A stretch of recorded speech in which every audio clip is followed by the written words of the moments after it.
أشهد أن لا إله إلا الله وحده لا شريك له وأشهد أن محمدا عبده ورسوله أما بعد فأعوذ بالله من الشيطان الرجيم بسم الله الرحمن الرحيم الحمد لله رب العالمين الرحمن الرحيم مالك يوم الدين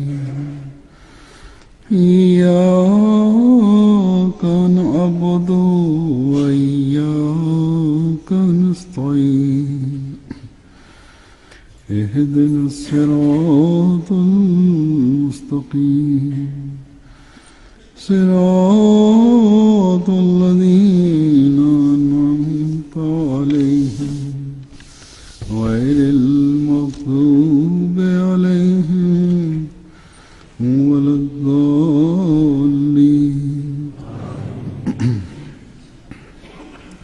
ஹதரத் மஸீஹ் மவ்ஊத் அலைஹிஸ்ஸலாம் அவர்கள் ஓரிடத்தில் இவ்வாறு கூறுகின்றார்கள்: உலகில் இருந்து வரும் மதங்களில் உண்மையானதும் இறைவனது விருப்பத்திற்கு ஏற்றதாகவும் இருக்கின்ற மதம் திருக்குர்ஆன் கொண்டு வந்திருக்கும் மதமாகும்.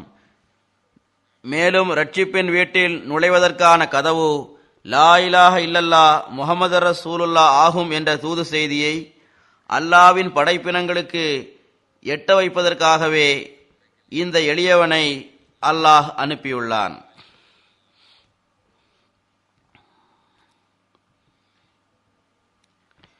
இந்த காலத்தில்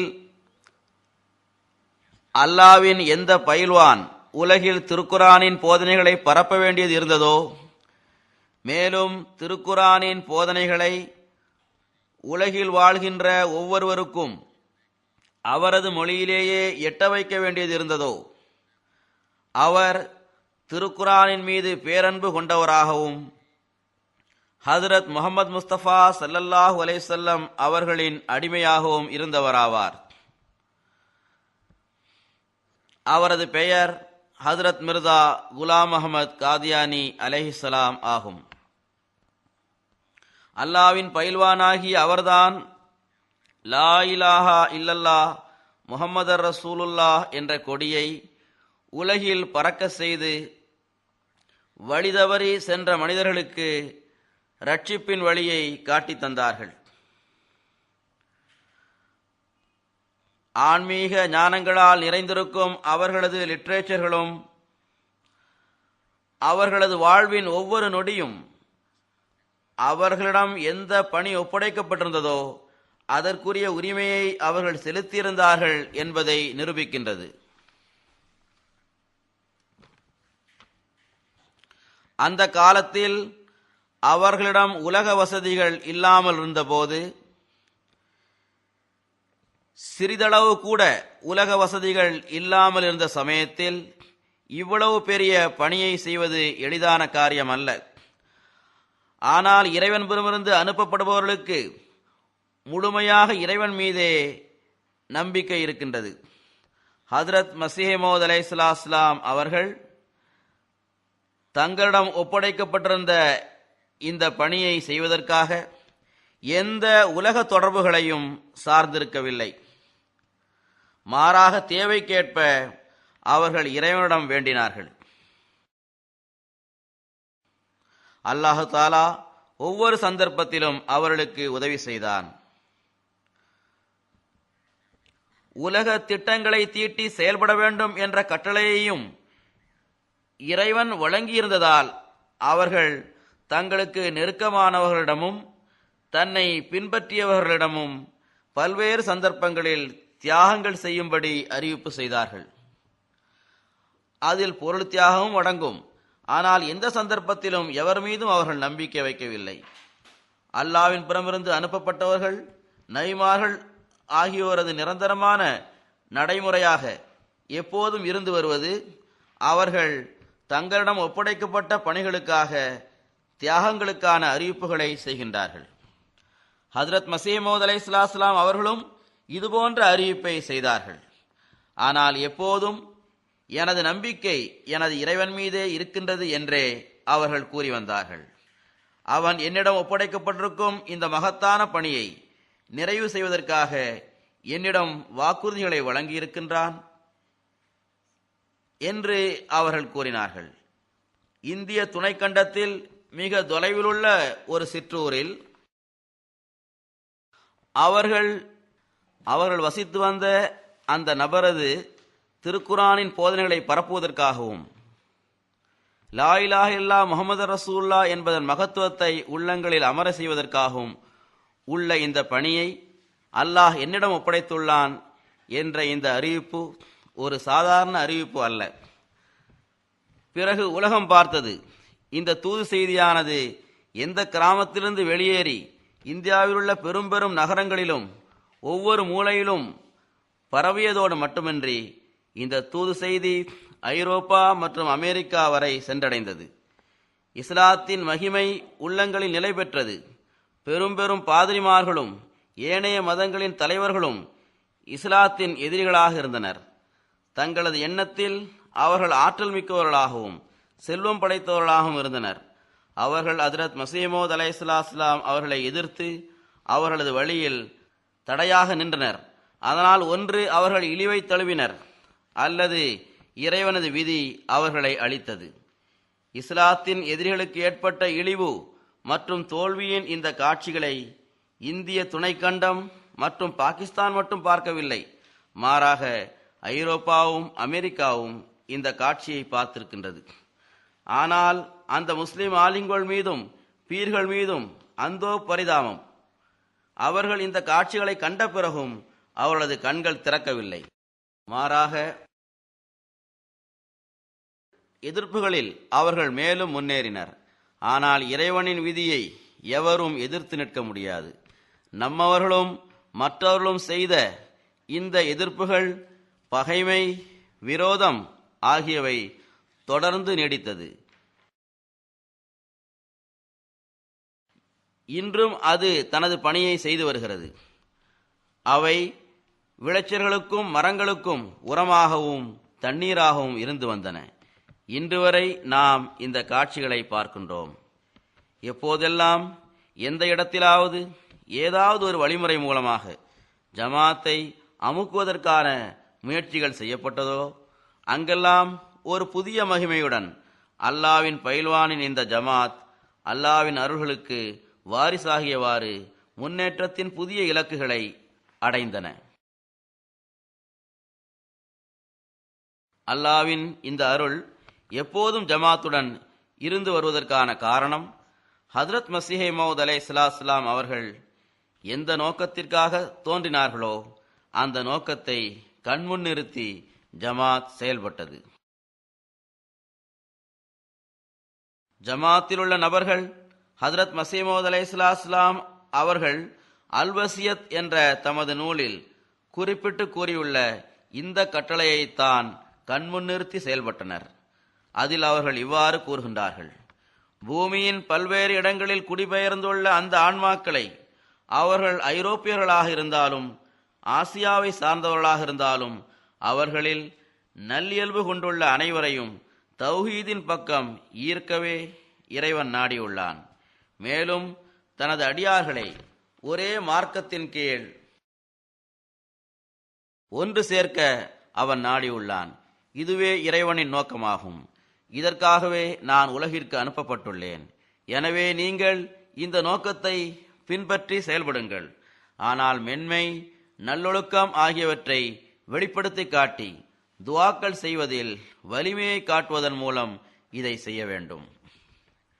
எனவே உலகை ஒரே மார்க்கத்தின் கீழ் ஒன்று சேர்த்து தௌஹீதில் நிலைபெற செய்வது, திருக்குரானின் ஆட்சியை உலகில் நிலைநாட்டுவது, அதன் போதனைகளை பரப்புவது, நல்லியல்பு கொண்ட மக்களை ஹஜ்ரத் நபிகள் நாயகம் ஸல்லல்லாஹு அலைஹி வஸல்லம் அவர்களின் கொடியின் கீழ் ஒன்று சேர்ப்பது ஆகிய இவை அனைத்தும் எத்தகு மகத்தான விரிவான பணிகளாக இருக்கின்றன என்றால் ஹதரத் மஸீஹ் மவ்ஊத் அலைஹிஸ்ஸலாம் அவர்கள் தமக்கு பிறகு இந்த பணிகளைத்தான் ஜமாத்திடம் ஒப்படைத்துள்ளார்கள். ஆனால் இந்த பணி தங்களது நிலைமைகளில் தூய மாற்றங்கள், தியாகங்கள், துஆக்கள் ஆகியவை இல்லாமல் நடக்காது. எதுவரை நாம் இதற்காக முயற்சிகள் செய்து வருவோமோ அதுவரை நாம் இந்த முன்னேற்றங்களை பார்த்து கொண்டே இருப்போம். இதனை அல்லாஹு தாலா ஜமாத்திற்காக விதித்துள்ளான். இன்று வரை ஜமாத்திற்கு இருந்து வரும் அழகும் மகிமையும் இதில்தான் உள்ளது. அதாவது இந்த நோக்கத்தை பெற்றவாறு ஜமாத் என்ற நிலையில் ஜமாத் முன்னேறிக்கொண்டே செல்கிறது. தம்மிடம் தூய மாற்றங்களை ஏற்படுத்துவதற்காக முயற்சிகள் செய்தவாறு அல்லாஹ்வின் திருப்தியை பெறுவதற்காக முயற்சிகளை அது செய்கின்றது. இதற்காக தியாகங்கள் செய்து கொண்டே செல்கிறது.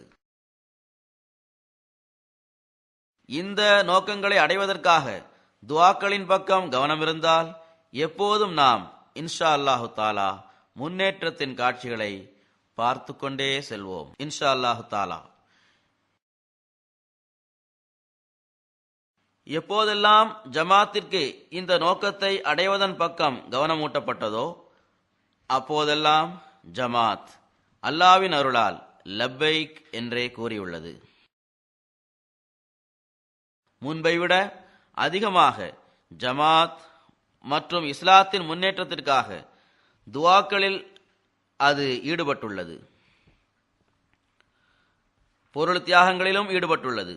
கடந்த குத்பாக்களில் நான் நஃபிலான நோன்பு நோட்பது, துஆக்கள் செய்வது தொடர்பாக கவனமூட்டியிருந்தேன். எனக்கு வரும் கடிதங்களில் இருந்தும் ஜமாத் அளவு கடந்த ஆர்வத்துடன் எனது இந்த குரலுக்கு செவிசாய்த்து லப்பைக் என்று கூறியிருப்பது தெரிய வருகிறது. ஒவ்வொருவரும் துஆ செய்வதில் ஈடுபட்டுள்ளனர். எவர்களுக்கு இது பற்றி நான் கூறவில்லையோ அவர்களும் கூட துஆக்கள் செய்வதில் ஈடுபட்டுள்ளனர். பாகிஸ்தானியர்கள் மட்டுமின்றி ஆப்பிரிக்காவில் உள்ள மக்களும், ஐரோப்பாவில் உள்ள மக்களும், அமெரிக்காவில் உள்ள மக்களும் துஆக்கள் செய்வதில் ஈடுபட்டுள்ளனர். இவர்கள் பாகிஸ்தானிய சமூகத்தை சேர்ந்தவர்கள் அல்ல. அவர்களும் கூட துஆக்களின் பக்கம் கவனம் செலுத்தியுள்ளனர்.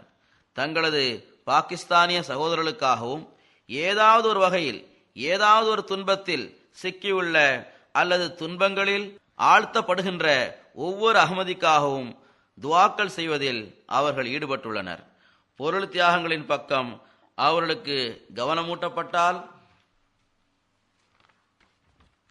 அவர்கள் பொருள் தியாகங்கள் செய்வதில் முன்னேறுகின்றனர்.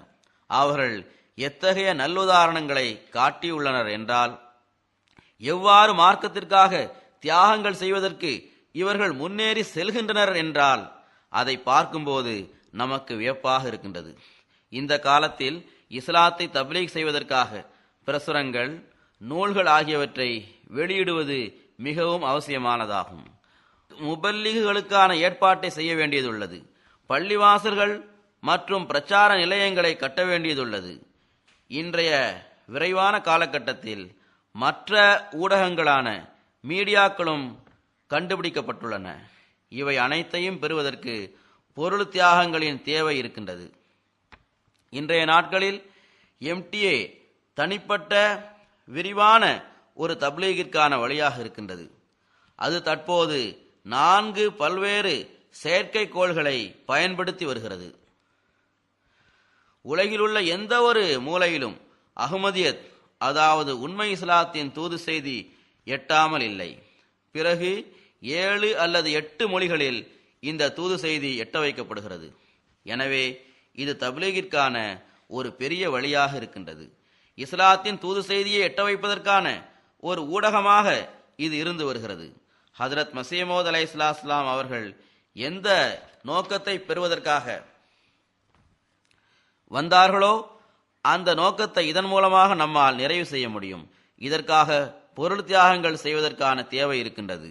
ஜமாத் முன்பை விட அதிகமாக பொருள் தியாகங்கள் செய்து வருகிறது. இன்று நான் நமது மரபுக்கு ஏற்ப தஹ்ரீக் ஜதீதின் புதிய வருடத்திற்கான அறிவிப்பை செய்வேன்.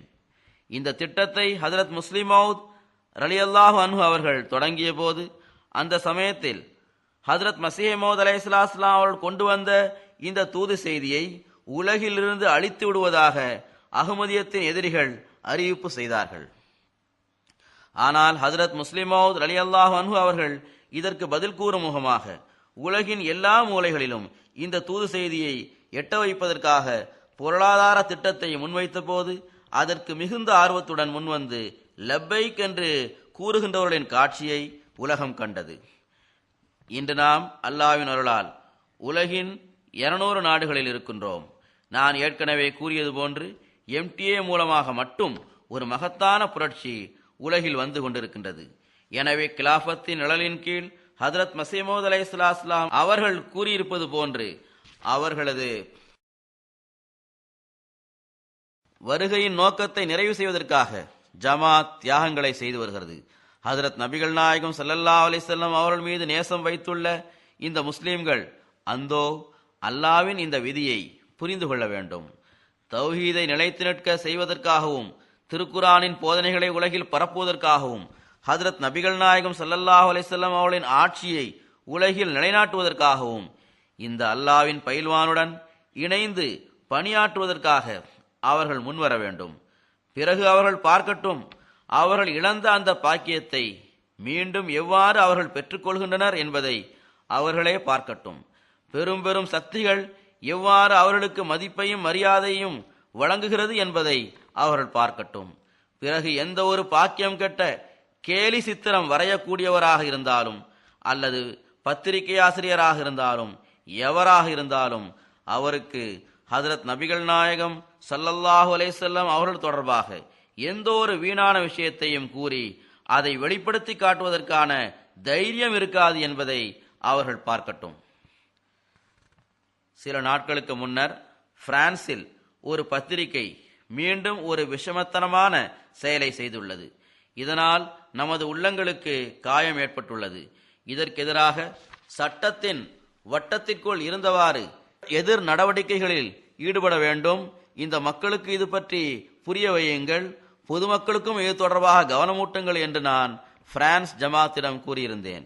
இப்படிப்பட்ட செயலின் காரணமாக அல்லாஹ்வின் பிடி இவர்கள் மீது வந்து விடுகிறது. எனவே அல்லாஹ்வின் பிடியிலிருந்து நீங்கள் தப்பித்துக் கொள்ளுங்கள் என்று இவர்களிடம் கூற வேண்டும். இன்றைய நாட்களில் உலகம் தாமாகவே அழிவின் பக்கம் சென்று கொண்டிருக்கிறது. சில இடங்களில் பேரழிவுகளும் சில இடங்களில் பொருளாதார சீர்குலைவுகளும் அதிகரித்து வருகிறது. இதற்கு காரணம் இவர்கள் இறைவனை மறந்துவிட்டனர். அந்த இறைவனின் அன்பிற்கு பாத்திரமானவர்கள் தொடர்பாக மிகவும் இழிவான தரக்குறைவான விஷயங்கள் பேசப்படுகிறது. அவர்களை இவர்கள் பரிகாசம் செய்கின்றனர். இவ்வாறு இவர்கள் இறைவனின் தன்மான உணர்விற்கு சவால் விடுகின்றனர். இறைவனை பற்றிய அச்சத்தை உலகத்திற்கு ஏற்படுத்த வேண்டிய அவசியம் இருக்கின்றது. இன்று அகமதிகள் இந்த பணியை செய்து கொண்டுதான் இருக்கின்றார்கள்.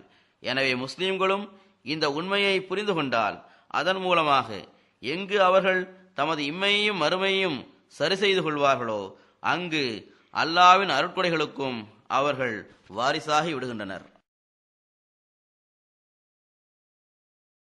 அந்தோ இவர்களுக்கு இது பற்றிய அறிவு இருக்க வேண்டும். எவ்வாறு இருப்பினும் நான் ஏற்கனவே கூறியது போன்று முஸ்லிம்களில் ஒரு பிரிவினர் அஹ்மதியத்தை அழித்து விடுவோம் என்று உரத்த குரலில் வாதம் செய்த சமயத்தில் ஹஜ்ரத் முஸ்லிம் மவ்ஊத் ரலியல்லாஹு அன்ஹு அவர்கள் அஹ்மதியத் அதாவது உண்மை இஸ்லாத்தை உலகில் பரப்புவதற்காக ஒரு திட்டத்தை அறிவித்தார்கள். அதற்கு செவிசாய்த்தவாறு ஜமாத்தில் உள்ள நபர்களான ஆண்கள், சிறுவர்கள், பெண்கள் ஆகியோர் லப்பைக் என்று கூறினார்கள். லப்பைக் என்று கூறியவாறு தியாகங்களின் நல்லுதாரணங்களை நிலைநாட்டினார்கள். இன்று நாம் உலகத்தில் தஹ்ரீகே ஜதீதின் பழங்கள் இருப்பதை பார்க்கின்றோம். மாறாக உலகில் அல்லாஹ்வின் அருளால் அஹ்மதியத்தின் கனிகள் நிறைந்த மரங்கள், இன்னும் சொல்வதென்றால் கனிகளின் சுமையால் குனிந்துள்ள மரங்கள் இருப்பதை நாம் பார்க்கின்றோம். இவை இந்த தியாகங்களின் விளைவேயாகும்.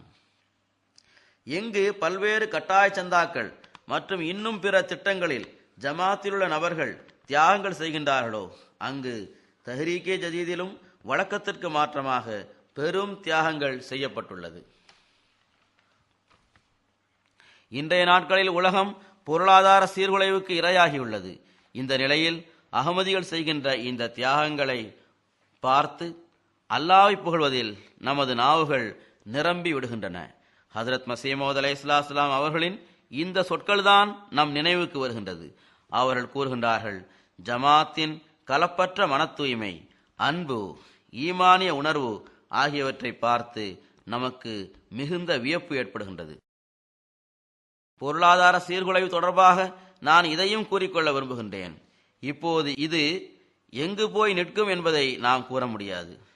இதில் எந்த அளவு கடுமையான நிலை உருவாகும் என்பதையும் நாம் கூற முடியாது. எனவே அகமதிகள் எல்லா சமயத்திலும் சில நாட்களுக்கான உணவுப் பொருட்களை தங்களின் வீடுகளில் வைத்திருக்க வேண்டும். ஏழை நாடுகளுக்கு இப்படிப்பட்ட நிலைமைகளை சகித்துக் கொள்வதற்கான பழக்கம் இருக்கிறது.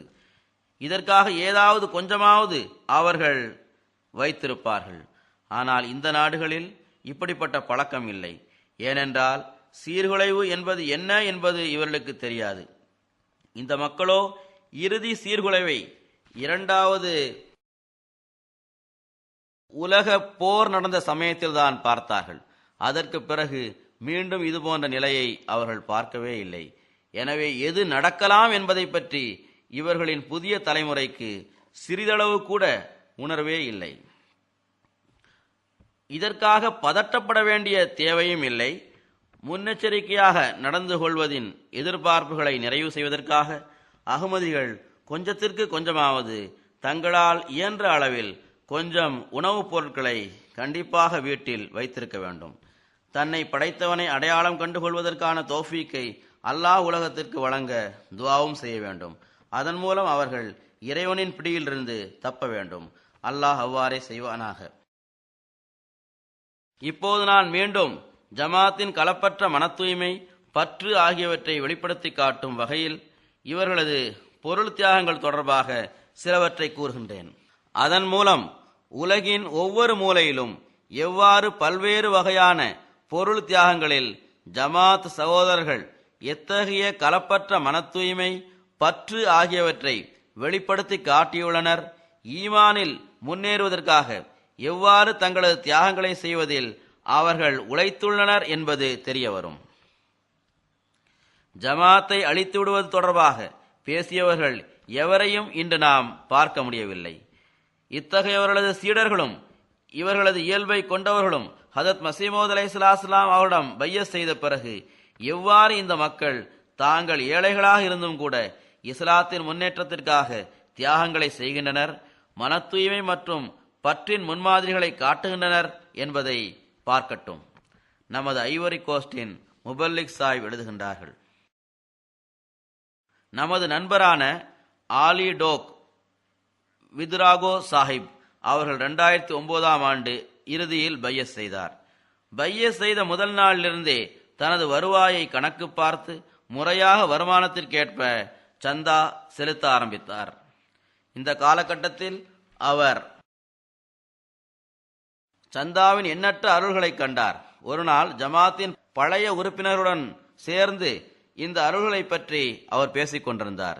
இந்த பழைய உறுப்பினர்களில் 2004ஆம் ஆண்டு பையத் செய்த ஒருவர் இந்த சம்பவங்களை கேட்டு தனது சந்தாவை 2000 பிராங்க்ஸிலிருந்து உயர்த்தி 5000 பிராங்க்ஸ் ஆக தருவதற்கு சம்மதித்தார். அவர் கூறுகின்றார், இப்போது அவர் தொகையை செலுத்தக்கூட ஆரம்பிக்கவில்லை. ஆனால் இவரது வருவாயில் வழக்கத்திற்கு மாற்றமான அதிகரிப்பு இருப்பதை இவர் பார்த்தார். அந்த பழைய உறுப்பினர் என்னிடம் வந்தார்.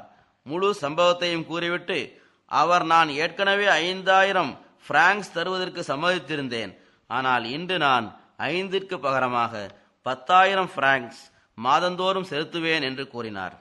பிறகு இதற்கேற்ப அவர் தனது தொகையை செலுத்தவும் ஆரம்பித்து விட்டார். இவ்வாறு மற்ற உறுப்பினர்களும் சந்தா செலுத்துவதில் முன்னேறி வருகின்றனர். காயினா கோங்காரியின் முபல்லிக் சாஹிப் எழுதுகின்றார்கள், ஒரு இளைஞரான மதிப்பிற்குரிய முகமது மாலிகா சாஹிப் அவர்களுக்கு நீண்ட காலமாக தப்லீக் செய்யப்பட்ட பிறகு இவர் ஜமாத்தில் இணைந்தார். தொழிலை பொறுத்தவரையில் இவர் ஒரு ஆர்கிடெக்ட் இன்ஜினியர் ஆவார். அவர் பையஸ் செய்த சமயத்தில் கன்ஸ்ட்ரக்ஷன் கம்பெனியில் வேலை செய்து வந்தார். மிக சாதாரணமான சம்பளம் தான் இவர் பெற்று வந்தார். பையத்திற்கு பிறகு இவருக்கு ஜமாத்தின் பொருளாதார அமைப்பு பற்றி அறிமுகம் செய்யப்பட்ட போது அவர் இந்த சந்தாக்களில் மிகவும் முக்கியமான சந்தா எது என்று கேட்டார். அவரிடம் சந்தா வசியத், சந்தா ஆம், சந்தா ஜல்சா சால்னா என்று கூறப்பட்டது. இவை ஹஜ்ரத் மஸீஹ் மவ்ஊத் அலைஹிஸ்ஸலாம் அவர்களின் காலத்தில் துவக்கப்பட்ட சந்தாக்களாகும் என்று அவரிடம் கூறப்பட்டது. பிறகு வசியத்தின் முக்கியத்துவம் பற்றி அவருக்கு கூறப்பட்ட போது உடனடியாக அவர், இன்றிலிருந்து நான் வசியத் சந்தா கொடுப்பேன் என்று கூறினார். அப்போது முபல்லிக் சாஹிப் அவர்கள், வசியத் ஒரு அமைப்பாகும், அந்த அமைப்பில் நுழைந்த பிறகு நீங்கள் அந்த சந்தாவை செலுத்தலாம் என்று கூறினார். அதற்கு நான் அந்த அமைப்பில் சேர்கின்றேன் என்று அவர் கூறினார். பிறகு அவர் அல் வசியத் என்ற நூலை படித்தார். அதற்கு பிறகு வசியத் செய்தார். மிகுந்த நேர்மையுடன் தனது வருமானத்திலிருந்தும் 10 பங்கை சந்தாவாக செலுத்தி வந்தார். வசியத்திற்கான அனுமதி கிடைப்பதற்கு சிறிது கால அவகாசம் தேவைப்படும். அந்த சமயம் வரும் வரை தொடர்ச்சியாக முறையாக இவர் வசியத் சந்தா செலுத்தி வந்தார். இவ்வாறு சிறிது காலம் கழிந்த பிறகு இதை தவிர்த்துள்ள ஏனைய பொருளாதார திட்டங்களிலும் இவர் பங்கு பெற்றார். பிறகு சிறிது காலம் கழிந்த பிறகு அவர் இருந்து வந்த கம்பெனியை விட்டுவிட்டார். தனது சொந்த தொழிலை ஆரம்பித்தார். இப்போது அல்லாஹ்வின் அருளால் இவர் தனது கம்பெனியின் எஜமானராக இருந்து வருகின்றார். முழு நாட்டிலும் தனது நேர்மையின் காரணமாக இவர் புகழ் பெற்று விளங்குகின்றார். இதன் காரணமாக இவரது தொழிலும் மிக சிறந்து விளங்கியது.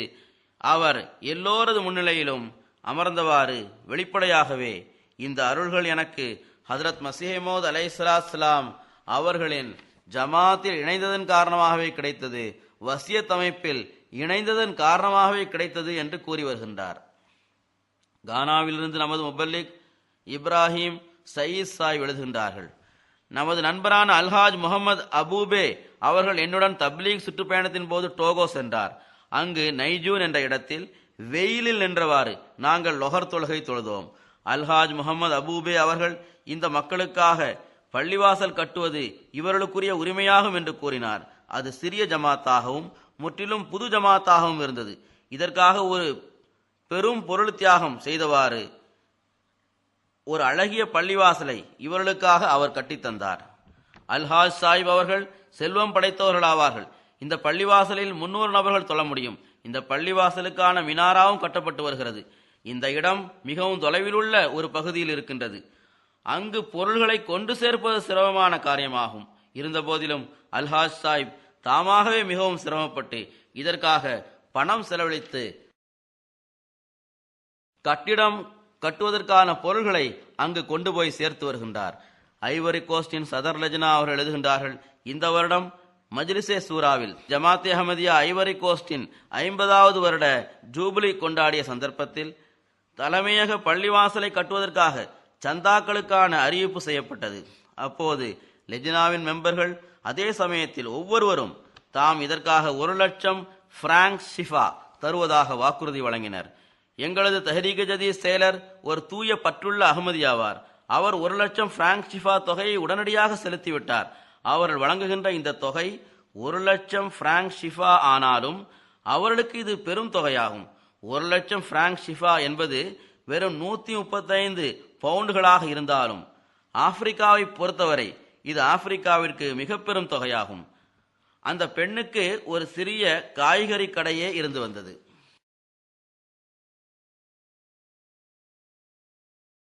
புர்கினோ ஃபோசோவின் அமீர் சாஹிப் எழுதுகின்றார், பாவுலா என்ற பெயரிலுள்ள நமது ஜமாத்தை சார்ந்த ஒரு சகோதரர் அத்தாரா அப்துர் ரஹீம் சாஹிப் நமது மிஷனரியின் சொற்பொழிவை கேட்டு இவ்வாறு உடன்படிக்கை செய்தார். நான் ஏழையாக இருக்கின்றேன். தானியங்களை தவிர எனது வாழ்வாதாரத்திற்கு துணையாக வேறு எந்த வழியும் இல்லை. ஆனால் நான் உடன்படிக்கை செய்கின்றேன். நான் ஒவ்வொரு மாதமும் 100 பிராங்க் ஷிஃபா சந்தாவாக கொடுப்பேன் என்று அவர் உடன்படிக்கை செய்திருந்தார். இவ்வாறு அவர் உடன்படிக்கை செய்து சில நாட்கள் தான் கழிந்திருக்கும். மழை குறைவாக பெய்து வந்த சூழ்நிலையை எதிர்கொள்ள வேண்டியது வந்தது. எல்லா மக்களும் இதன் காரணமாக கவலை கொள்ள ஆரம்பித்தனர். இவர் கூறுகின்றார், ஆனால் எனது விளைச்சல் அல்லாஹ்வின் அருளால் நன்றாக இருந்தது. இந்த விஷயம் சந்தா தொடர்பான எனது ஈமானை மேலும் அதிகரிக்க செய்தது. அப்போது நான் 6000 பிராங்க் ஷிஃபா தஹ்ரீகே ஜதீத் சந்தாவாக கொடுப்பேன் என்று உறுதிமொழி எடுத்துக்கொண்டேன். இந்த உடன்படிக்கையை எடுத்து சில நாட்கள் தான் கழிந்திருக்கும்.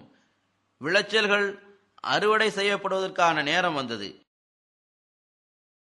எனது விளைச்சல்களின் தன்மை எல்லாவற்றையும் விட தனியானதாகவும் அதிகமானதாகவும் இருந்தது. அப்போது நான் வழக்கத்திற்கு மாற்றமாக எந்த விளைச்சல்கள் ஏற்பட்டுள்ளதோ அது சந்தாவின் பரக்கத்தினால் தான் ஏற்பட்டுள்ளது. அப்போது நான் எனது தஹ்ரீகே ஜதீதின் சந்தாவை உயர்த்தி 12000 பிராங்க்ஸ்களாக ஆக்கிவிட்டேன் என்று கூறுகின்றார்.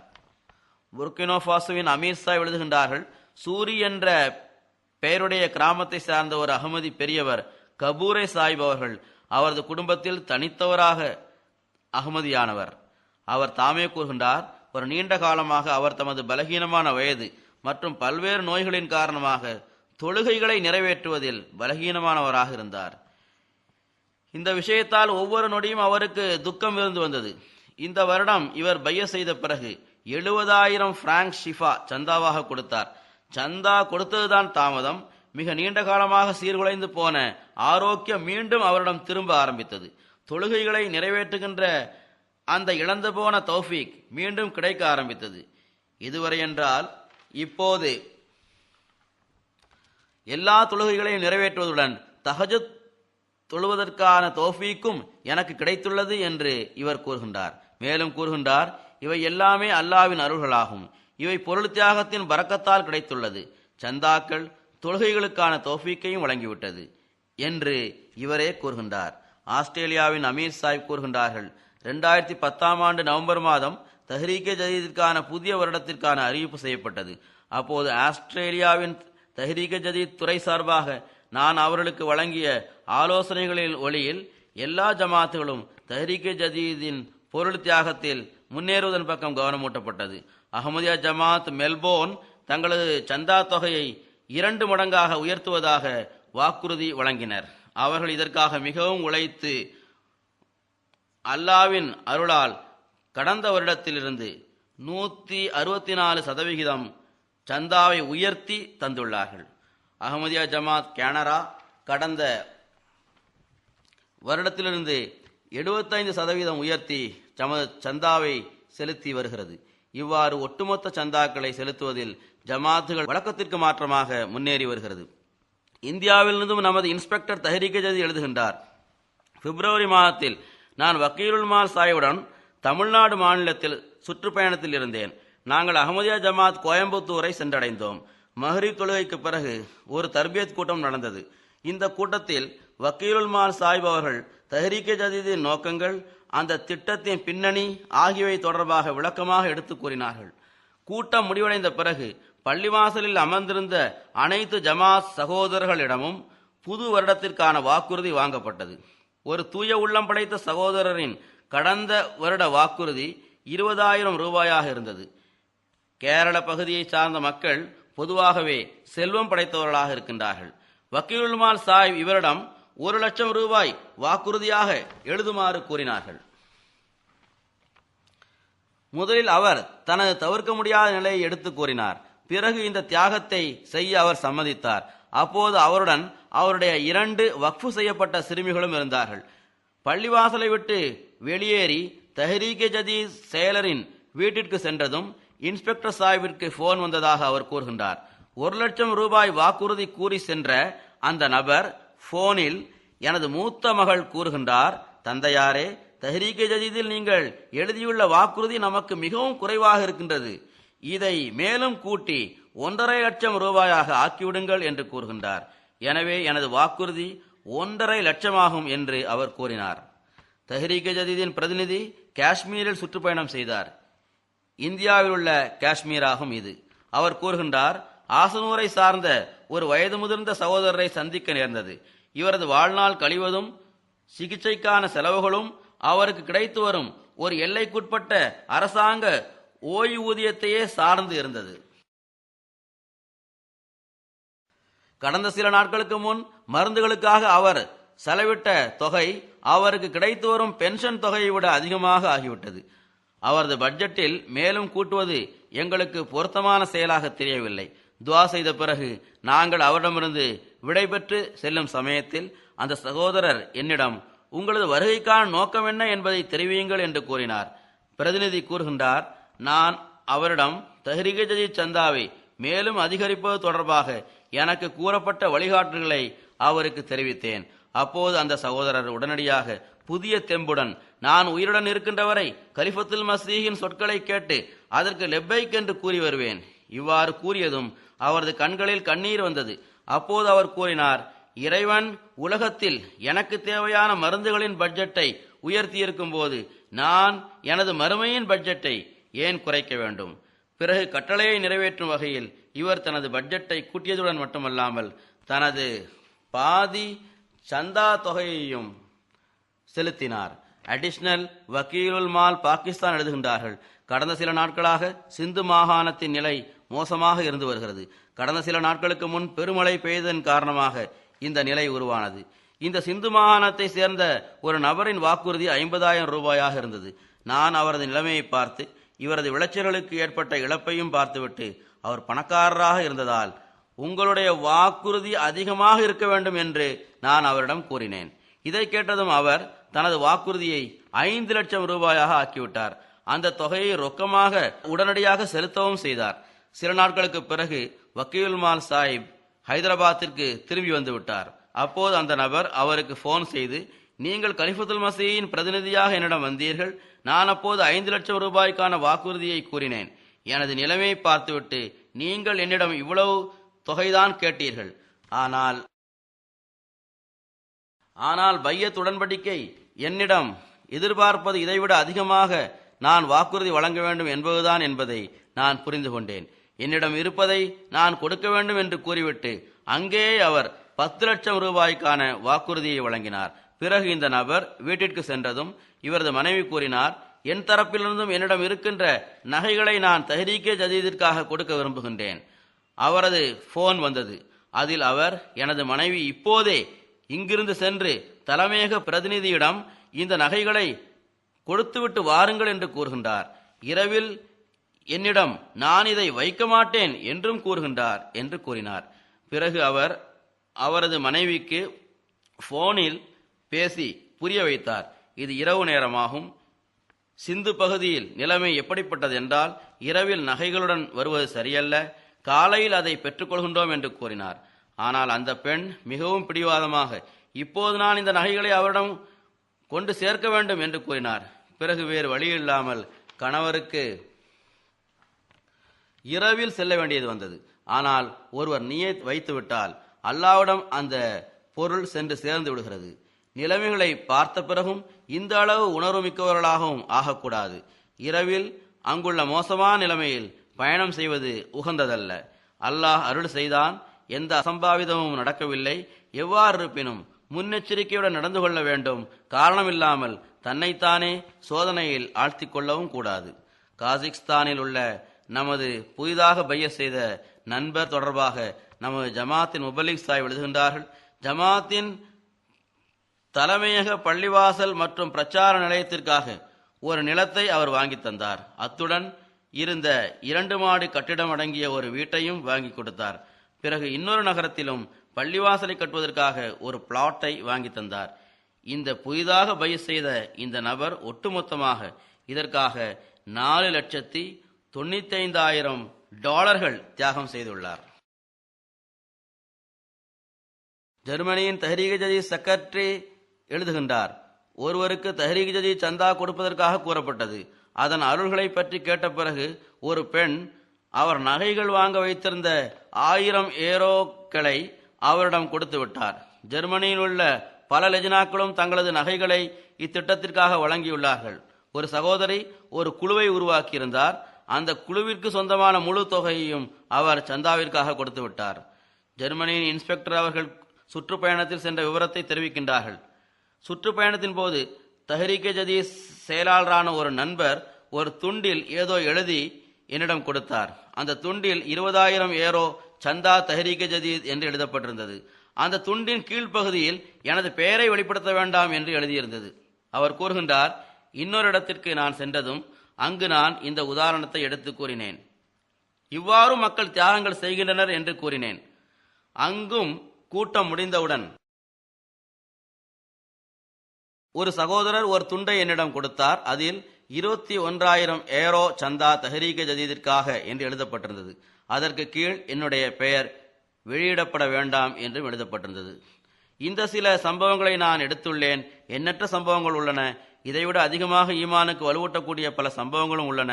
இந்த சம்பவங்களை தேர்ந்தெடுத்து நான் எடுக்கவில்லை. எவ்விதத்திலும் ஆராயாமல் இந்த சம்பவங்களை நான் எடுத்துள்ளேன். அல்லாஹ் இந்த எல்லாவிதமான தியாகங்களை செய்யக்கூடியவர்களின் பொருளிலும் உயிரிலும் அளவற்ற அருள்களை வழங்குவானாக. இதற்கு பிறகு நமது மரபுக்கேற்ப கடந்த வருடத்தின் புள்ளி விவரங்களையும் எடுத்து கூறுவதுடன் தஹ்ரீகே ஜதீதின் 78வது வருடத்திற்கான அறிவிப்பை செய்கின்றேன். அல்லாஹு தாலா இந்த புதிய வருடத்திற்கு எண்ணற்ற அருள்கள் மற்றும் கனிகளை வழங்குவானாக. கடந்த வருடம் தஹ்ரீகே ஜதீதின் 77வது பொருளாதார ஆண்டாக இருந்தது. அது அக்டோபர் 31ஆம் தேதி முடிந்துவிட்டது. இதுவரை வந்திருக்கும் ரிப்போர்ட்டுகளின் அடிப்படையில் தஹ்ரீகே ஜதீதின் பொருளாதார அமைப்பில் 66,31,000 பவுண்ட் பொருள் தியாகத்தை ஜமாத் செய்துள்ளது. அல்ஹம்துலில்லாஹ். கடந்த வருடத்தின் வசூலிக்கு எதிரில் அல்லாஹ்வின் அருளால் 11,62,000 பவுண்ட் அதிகமாக இந்த வருடத்தில் வசூலாகி இருக்கின்றது. ஒரு வருடத்தில் இவ்வளவு மகத்தான அதிகரிப்பு இதற்கு முன்னால் எப்போதும் தஹ்ரீகே ஜதீத் சந்தாவில் ஏற்பட்டதில்லை. இந்த அதிகரிப்பானது சந்தா தஹ்ரீகே ஜதீத் கொடுப்பவர்களின் எண்ணிக்கையிலும் இருக்கின்றது. அவ்வாறே தியாகத்தின் தரமும் மிகவும் அதிகரித்துள்ளது. உலகின் பொருளாதார நிலை மிகவும் கீழ்நோக்கி சென்று கொண்டிருக்கின்றது. குறிப்பாக ஐரோப்பாவின் நிலை இவ்வாறு ஆகிக் கொண்டிருக்கிறது. அல்லாஹு தாலா இந்த தொகையிலும் கூட பரக்கத்தை வழங்குவானாக. மேலும் ஜமாத்தின் திட்டங்களை நிறைவேற்றுவதற்கான தௌஃபீக்கை வழங்குவானாக. அவை எந்த தடையும் இல்லாமல் நிறைவு பெற்றுக்கொண்டே செல்லட்டும். எவ்வாறு உலகின் பொருளாதார சீர்குலைவு சந்தாக்களில் எவ்வித குறைவையும் ஏற்படுத்தவில்லையோ அவ்வாறே தியாகங்களிலும் எவ்வித குறையும் வரவில்லை. இவ்வாறு இந்த பொருளாதார சீர்குலைவு நமது திட்டங்களில் எவ்வித தடையையும் ஏற்படுத்தாமல் இருக்கும்படி அல்லாஹ் செய்வானாக.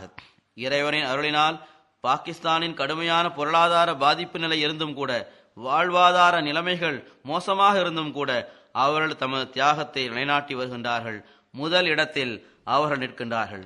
இதற்கு பிறகு இந்த வருடம் 2வது இடத்தில் அமெரிக்கா இருக்கின்றது. 3வது இடத்தில் ஜெர்மனி இருக்கின்றது. 4வது இடத்தில் யூகே இருக்கின்றது. கடந்த வருடம் பாகிஸ்தானுக்கு அடுத்தபடியாக யூகே 2வது இடத்தில் இருந்தது. 3வது இடத்தில் அமெரிக்கா இருந்தது. 4வது இடத்தில் ஜெர்மனி இருந்தது. ஜெர்மனி 4வது இடத்திலிருந்து 3வது இடத்திற்கு வந்துள்ளது.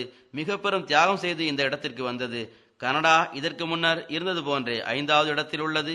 இந்தியா 6வது இடத்தில் உள்ளது. இந்தோனேஷியா பொருளாதார ரீதியாக பெரும் தியாகங்களை செய்துள்ளது. ஆனால் இந்தியாவின் ஜமாத்துகளும் பெரும் தியாகங்களை செய்திருப்பதால் இந்தோனேஷியா 7வது இடத்தில் இருக்கின்றது. ஆஸ்திரேலியா 8வது இடத்தில் இருக்கின்றது. ஒரு அரபு நாடு இருக்கின்றது. அதன் பெயரை நான் கூற மாட்டேன். அது 9வது இடத்தில் இருக்கின்றது. சுவிட்சர்லாந்து 10வது இடத்தில் இருக்கின்றது. தனிநபர்கள் சந்தா செலுத்துகின்ற அளவில் அமெரிக்கா 2வது இடத்தில் உள்ளது. அங்கு சராசரி தனிநபர் சந்தா 118 பவுண்ட் ஆகும். அதற்கு அடுத்தபடியாக சுவிட்சர்லாண்டும் அதற்கு அடுத்தபடியாக பெல்ஜியமும் இருக்கின்றது. உள்ளூர் கரன்சிகளிலும் அதிகரிப்பு ஏற்பட்டுவிட்டது. அதில் எல்லோரையும் விட அதிகமாக ஜெர்மனி இருக்கின்றது. அல்லாஹ்வின் அருளால் நான் கூறியது போன்றே தியாகங்கள் செய்பவர்களின் எண்ணிக்கையும் அதிகரித்துள்ளது.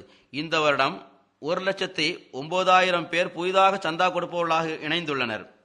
இவ்வாறு இந்த எண்ணிக்கையில் கடந்த வருடத்திற்கு எதிரில் 1,09,000 பேர் அதிகமாக ஆகியுள்ளனர்.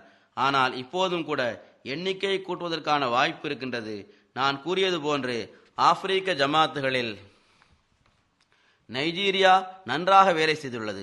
ஆப்பிரிக்க ஜமாத்துகளில் வசூலியின் அடிப்படையில் பட்டியலில் முதலாவதாக கானா இருக்கின்றது. இதற்கு பிறகு மொரீஷியஸ் இருக்கின்றது. பிறகு நைஜீரியா இருக்கின்றது. அதிகமாக சந்தாவை அதிகரிப்பதில் காம்பியா, புர்கினா ஃபாசோ நன்றாக முயற்சி செய்துள்ளது. சந்தாவில் பங்கு பெறுபவர்களின் எண்ணிக்கையை அதிகமாக்குவது என்ற அடிப்படையில் நைஜீரியா உலகிலுள்ள எல்லா நாடுகளை விடவும் முதலாவதாக உள்ளது. இவர்கள் இந்த வருடம் 56,000 பேரை அதிகமாக இணைத்துள்ளனர். இதற்கு அடுத்தபடியாக சிரியலோன், ஐவரி கோஸ்ட், புர்கினா ஃபாசோ ஆகியவை உள்ளன.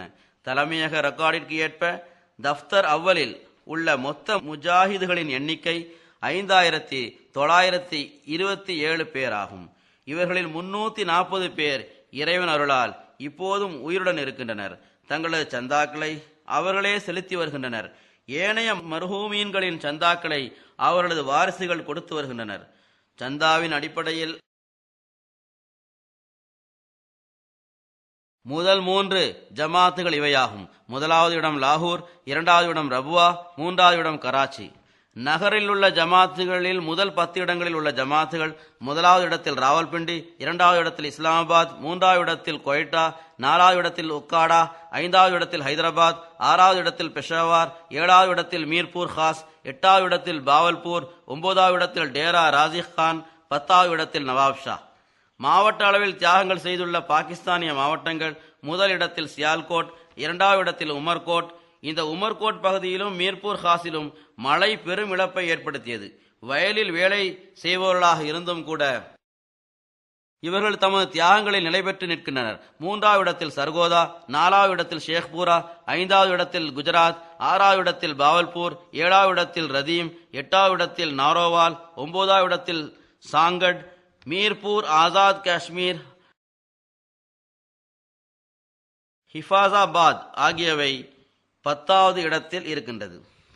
அமெரிக்காவின் முதல் 10 ஜமாத்துகள் சந்தாவில் முன்னேறியுள்ளன. அவை Los Angeles, Inland Empire, Detroit, Silicon Valley, Chicago West, Harrisburg, Dallas, Los Angeles West, Boston, Silver Spring, Potomac. ஜெர்மனியின் முதல் 10 ஜமாத்துகள் நியூடன் மார்க், நோயாஸ், கோலோன், ஃப்ளவர்ஸ் ஹைம், ஆஃபீஸ் மார்க், நோயிஸ், ஈஸ்டன்பர்க்ஸ், கன்சோவே, மஹதியாபாத், ஒன்சோயோ, மார்பல்ட்.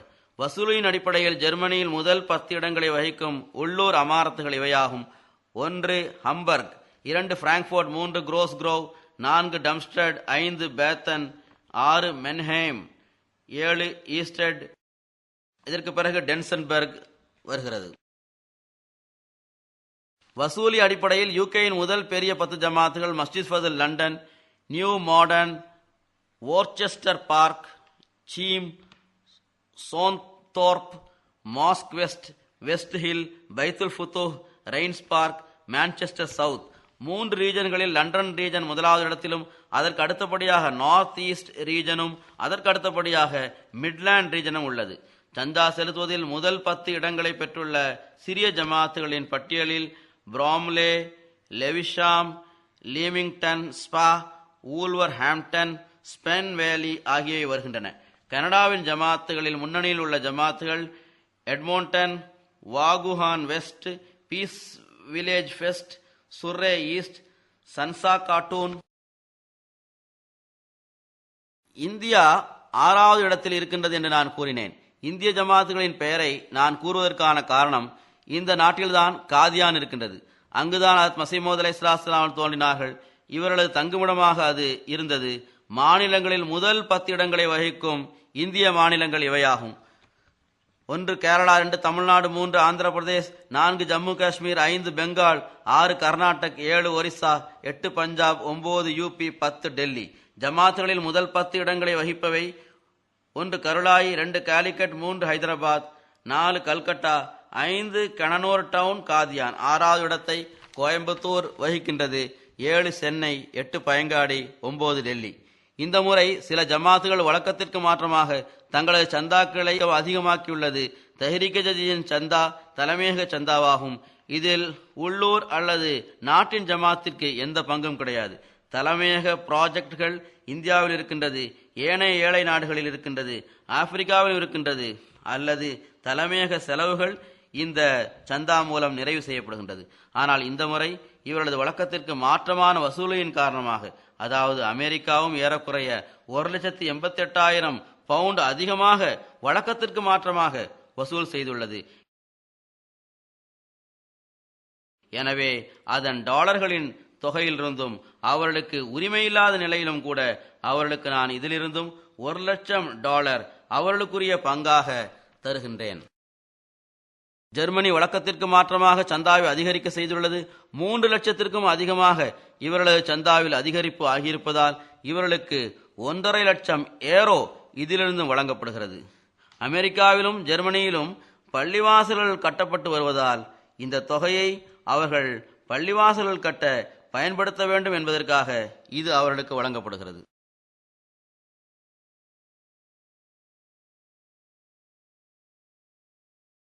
யூகேயும் சந்தாவை போதுமான அளவில் அதிகரிக்க செய்துள்ளது. ஆனால் ஜமாத்திற்கு இதற்கு முன்னர் இருந்த சுமை இப்போது இல்லை. எனவே 50,000 பவுண்டு பள்ளிவாசல்கள் கட்டுகின்ற செலவுக்காக தரப்படுகிறது. ஏனென்றால் இப்போது பள்ளிவாசல்களை கட்டுவதன் பக்கம் உங்களுக்கும் கவனம் ஏற்பட்டுள்ளது. அல்லாஹ் எல்லா வகையிலும் இதை அருளுக்குரியதாக ஆக்குவானாக. எதிர்காலத்தில் முன்பை விட அதிகமாக தியாகங்கள் செய்வதற்கான தௌஃபீக்கை வழங்குவானாக. இந்த எல்லோரது பொருளிலும் உயிரிலும் அளவற்ற அருள்களை வழங்குவானாக. இப்போது ஜும்மா தொழுகைக்கு பிறகு நான் ஒரு ஜனாசா காயிப் தொழுகையை தொழ வைப்பேன். இது நமது பெரியவரான மதிப்புக்குரிய மசூத் அகமது சாஹிப் தெஹ்லவி அவர்களின் ஜனாசாவாகும். நவம்பர் மாதம் 3ஆம் தேதி அதிகாலை 3 மணிக்கு தமது 91வது வயதில் இவர் வஃபாத்தாகியுள்ளார். இன்னா லில்லாஹி வ இன்னா இலைஹி ராஜிஊன். இவர் ஜமாத்தின் பழைய தொண்டராக இருந்தவர். வாழ்க்கையை ஜமாத்திற்காக அர்ப்பணித்திருந்தார். அல் ஃபஸ்ல் நாளிதழின் ஆசிரியராக இவர் இருந்திருக்கின்றார். இவர் 1920ஆம் ஆண்டில் டெல்லியில் பிறந்தார்.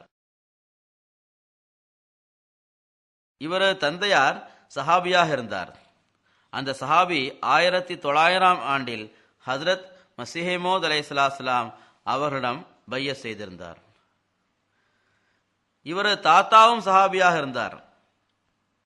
இவர் 1890ஆம் ஆண்டில் ஹஜ்ரத் மஸீஹ் மவ்ஊத் அலைஹிஸ்ஸலாம் அவர்களிடம் பையத் செய்திருந்தார்.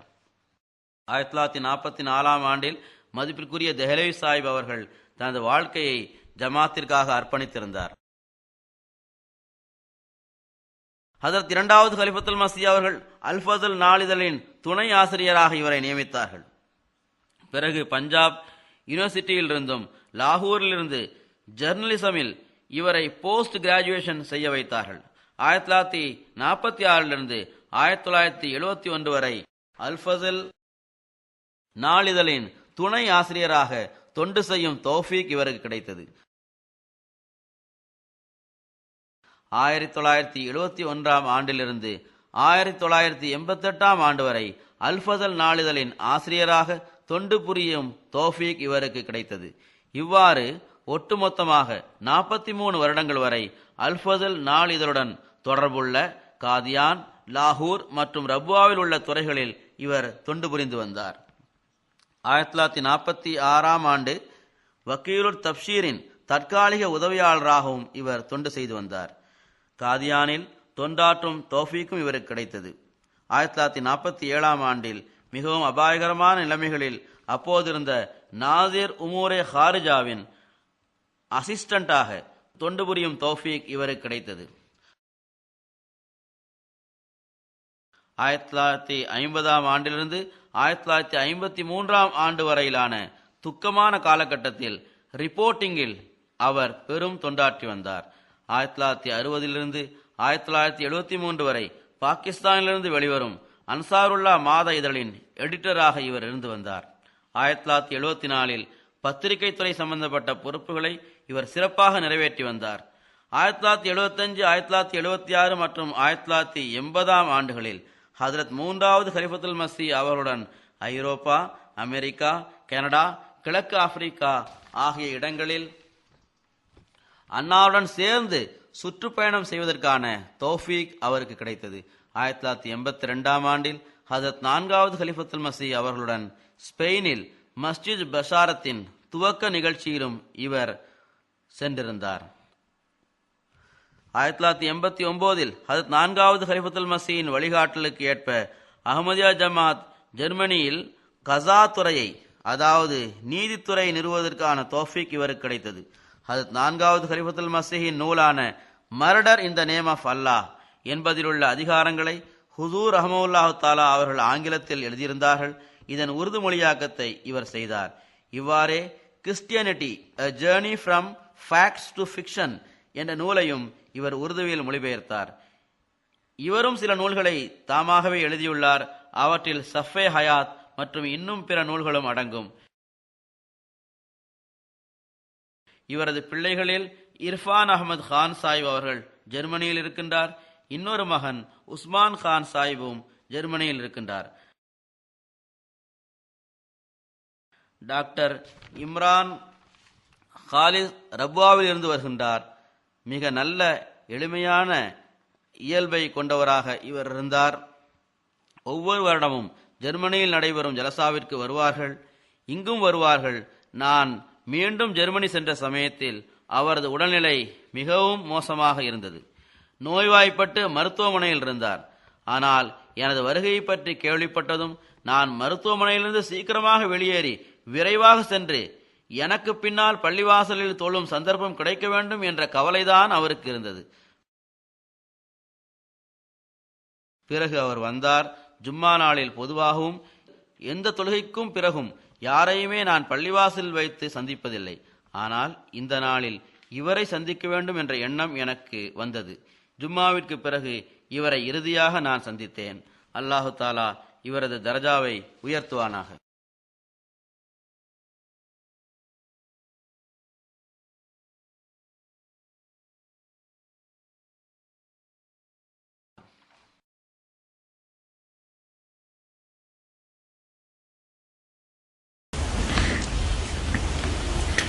الحمد لله نحمده ونستعينه ونستغفره ونؤمن به ونتوكل عليه ونعوذ بالله من شرور أنفسنا ومن سيئات أعمالنا من يهده الله فلا مضل له ومن يضلله فلا هادي له